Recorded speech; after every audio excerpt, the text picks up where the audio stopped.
এই মুহূৰ্তত পাৰিজাত মই কেইটামান কথা এই মুহূৰ্তত ক'ব বিচাৰিছোঁ কাৰণ এই খবৰটো এই মুহূৰ্তত অসমৰ বাবে আটাইতকৈ ডাঙৰ খবৰ কাৰণ বাংলাদেশী এই মুহূৰ্তত চিনাক্ত কৰা হৈছে আৰু নগাঁও জিলাৰ বিভিন্ন প্ৰান্তত থকা 15জনকৈ বাংলাদেশী নাগৰিকক চিনাক্তকৰণ কৰি আজি 24 ঘণ্টাৰ ভিতৰত এই বাংলাদেশী নাগৰিক কেইজনক নিজ দেশলৈ যাবলৈ নিৰ্দেশ দিয়া হৈছে অৰ্থাৎ ভাৰত এৰিবলৈ নিৰ্দেশ দিয়া হৈছে অসম এৰিবলৈ নিৰ্দেশ দিয়া হৈছে আৰু সেই নিৰ্দেশ দিছে নগাঁৱৰ জিলা আয়ুক্ত দেৱাশিষ শৰ্মাই এতিয়া কথাটো হ'ল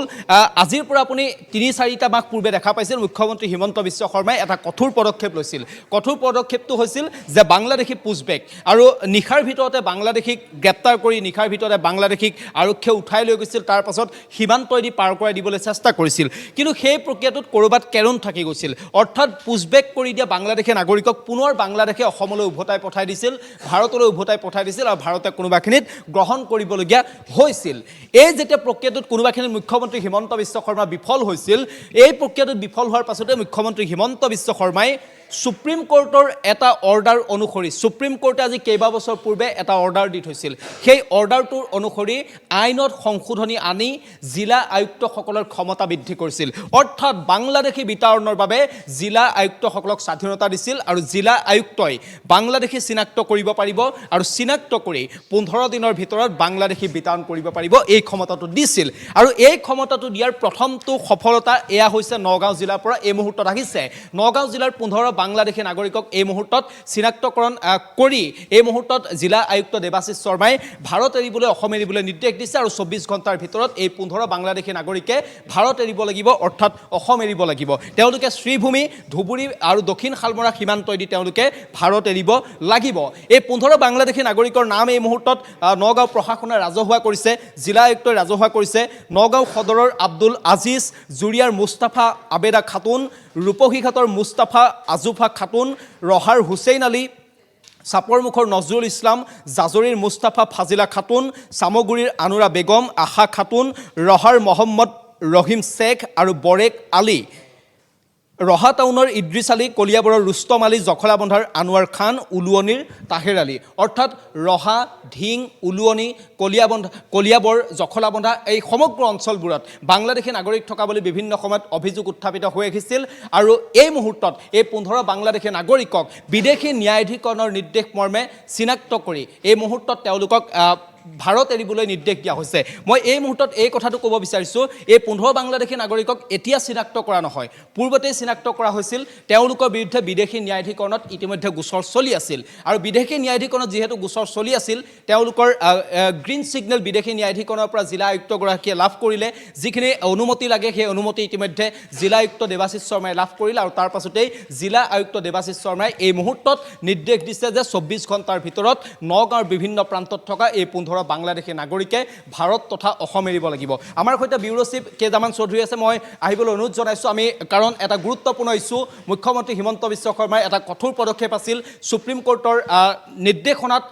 আইনত সংশোধনী আনি জিলা আয়ুক্তক এই কৰ্তৃত্ব প্ৰদান কৰিছিল কেজামান চৌধুৰী মুখ্যমন্ত্ৰী হিমন্ত বিশ্ব শৰ্মাই আজিৰ পৰা 5 মাহ পূৰ্বে এই অভিযানটো আৰম্ভ কৰিছিল যিটো পুছবেক বুলি কোৱা হৈছিল পুছবেক অভিযানটোত ক'ৰবাত কেৰুণ থাকি গৈছিল তাৰ পাছতে মুখ্যমন্ত্ৰী হিমন্ত বিশ্ব শৰ্মাই এখন সংবাদমেল সম্বোধন কৰিছিল সংবাদমেল সম্বোধন কৰি কৈছিল সুপ্ৰিম কোৰ্টৰ যিহেতু এটা নিৰ্দেশ আছিল তাৰ পাছত আইনত কিছু পৰিমাণে সংশোধনী আনি জিলা আয়ুক্তক ক্ষমতা দিছিল আৰু এই মুহূৰ্তত প্ৰথমটো সফলতা নিশ্চয় আমি দৰ্শকসকলক এই মুহূৰ্তত জনাইছোঁ আমি পুনৰবাৰ এই মুহূৰ্তত স্পষ্ট কৰি দিব বিচাৰিছোঁ যে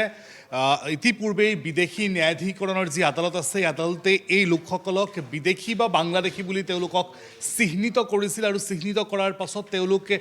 গোৱালপাৰাৰ ডিটেনশ্যন কেম্পত তেওঁলোকক ৰখা হৈছিল আমি যদি চাওঁ সমগ্ৰ প্ৰক্ৰিয়াটো ডিটেনশ্যন কেম্পক লৈ বিভিন্ন সময়ত প্ৰশ্নৰ উদ্ৰেক ঘটি আহিছে আনকি অসমত থকা এই ডিটেনশ্যন কেম্প এটা সময়ত আমি যদি চাওঁ তেনে বিশ্বৰ সম্প্ৰদায়ৰ সন্মুখত এক চৰ্চাৰ বিষয় হৈ পৰিছিল বিভিন্ন আন্তঃৰাষ্ট্ৰীয় সংবাদ মাধ্যমেও এই ডিটেনশ্যন কেম্পক লৈ প্ৰশ্নৰ অৱতাৰণা কৰিছিল এই ডিটেনশ্যন কেম্প আচলতে নোহোৱা কৰাৰ বা এই ডিটেনশ্যন কেম্পত যি বিতৰ্ক এই বিতৰ্কৰ অৱসান ঘটোৱাৰ বাবে চৰকাৰে আচলতে শেহতীয়াকৈ এই পদক্ষেপ গ্ৰহণ কৰা পৰিলক্ষিত হৈছে এতিয়াৰ পৰা যিগৰাকী ব্যক্তিক বিদেশী বা বাংলাদেশী বুলি চিনাক্ত কৰা হ'ব সেই ব্যক্তিগৰাকীক ডিটেনশ্যন কেম্পতেই নহয় 24 ঘণ্টাৰ ভিতৰতেই তেওঁক দেশৰ পৰা বিতাড়ন কৰাৰ এই কঠোৰ স্থিতি গ্ৰহণ কৰা হৈছে আৰু কাৰ্যত আমি এই মুহূৰ্তত স্পষ্ট কৰি দিব বিচাৰিছোঁ যে এই 15 গৰাকীকৈ যি ব্যক্তিক এই মুহূৰ্তত 24 ঘণ্টাৰ সময় সময়সীমা নিৰ্ধাৰণ কৰি দিয়া হৈছে আৰু কোনসমূহ তেওঁলোক পথেৰে আচলতে তেওঁলোকে ভাৰত ত্যাগ কৰিব, দেশ ত্যাগ কৰিব, সেয়াও নিৰ্দেশনা স্পষ্টকৈ উল্লেখ কৰা হৈছে। গতিকে এই লোকসকলক ইতিপূৰ্বেই আচলতে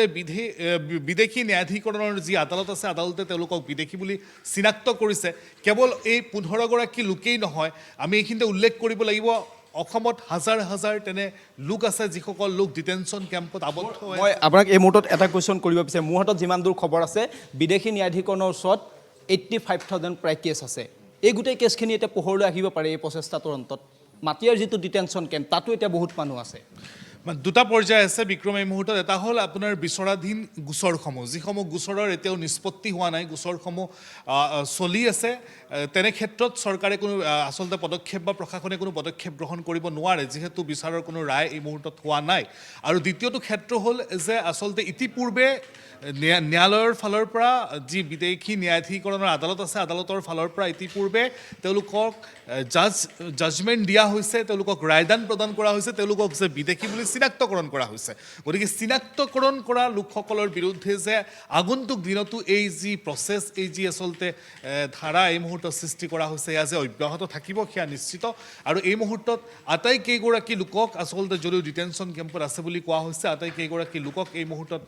পুনৰ আৰক্ষীৰ ফালৰ পৰা তেওঁলোকক আটক কৰি ৰখা হৈছে, যাতে এই লোকসকলৰ কোনো লোক যাতে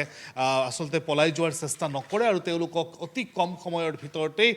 আচলতে বাংলাদেশলৈ প্ৰেৰণ কৰাৰ ব্যৱস্থা প্ৰশাসনে কৰিব। আৰু ইতিপূৰ্বে তাৰ নজিৰ সৃষ্টি কৰি কেইদিনমান পূৰ্বে যদি চাওঁ আমি, তেন্তে ইতিপূৰ্বে পুছবেকৰ যি প্ৰচেছ হিমন্ত বিশ্ব শৰ্মা চৰকাৰৰ দিনতে এই প্ৰচেছ ইতিপূৰ্বে আৰম্ভ হৈছে। আৰু এই প্ৰচেছৰ অন্যতম বৃহৎ এটা আচলতে সিদ্ধান্ত আজিৰ দিনটোত নগাঁও জিলা আয়ুক্তগৰাকীয়ে লৈছে। গতিকে এই বিষয়টোক লৈ যে